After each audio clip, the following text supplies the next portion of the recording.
ఇంకా మమ్మీ ఆ రోజు గోంగూర చికెన్ అండ్ రైస్ చేసిందనమాట. వేడిగా ఉన్నప్పుడే తినే బంగారం అంటే నేను no no no no no నువ్వు చెప్పిందల్లా వెంటనే నేను సాహితిని ఎందుకు అవుతా అని చెప్పి నేను 10 o'clock తిన్నమాట. It's okay, it's my bad. By the way chicken curry taste చాలా బాగుండే. అండ్ ఇప్పుడు మనం గెట్ రెడీ విత్ మీ చేస్తున్నాం అనమాట. అందుకని వేసుకున్నది అన్నయ్య టీషర్ట్, సో చేంజ్ చేస్తున్నాం అనమాట. చేంజ్ చేసుకొని వేసుకున్నది కూడా అన్నయ్య టీషర్టే, బట్ ఇది ఒక ఫుల్ స్లీవ్ టీషర్ట్ అనమాట. ఎందుకంటే ఇప్పుడు మనం బయటికి వెళ్తున్నాం కదా, మనం రిటర్న్ వచ్చేపాటికి అఫ్కోర్స్ 2 to 3 అవుతుంది.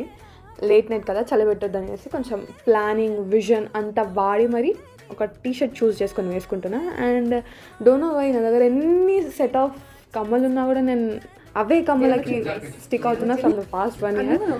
అండ్ అలా రెడీ చేసి వెళ్ళిపోయినా. నాకు వాయిస్ ఓవర్ ఇవ్వాలంటే నిజంగా చాలా బద్ధకం, but I'm trying sort of in these days. చూద్దాం, hope I will do good. Bye.